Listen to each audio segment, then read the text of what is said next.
新闻一开始先来关心，伫咧昨暗时6点多，台北市内湖区的东湖路有啥发生一件车祸。一个19岁的囡仔偷驶阿公的汽车，却失去控制，撞到对向的汽车甲乌倒摆，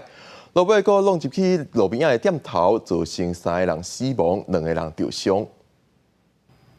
半时尾暗6点多，车正在台北市东湖路顶悬，一台修路车撞对向的小客车，去高速撞对向的机车技术了后，直接冲入路口的小食店。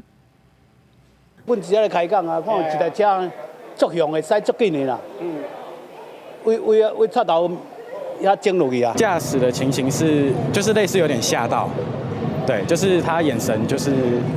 呆滞吧。冲路现场一片绿葱葱，3人迄时阵就失去喘气心跳，分别是店内人客53年厝的姓陈的查甫人，甲62年厝姓高的查甫人。52年厝的机车骑士是也面撞到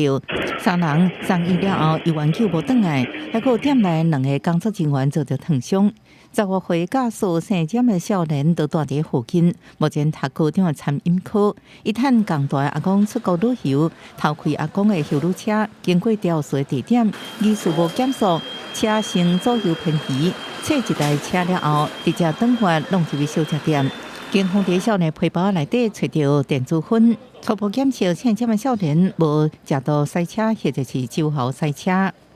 我们在车上有找到烟弹的部分是一般的电子烟的烟弹，那经过我们初步的检验，结果是阴性。警方通知少年的爸爸到派出所协助调查，因为暗时停止侦讯，今日早起问讯了后，才会送到警察队，搁送树林少年法庭。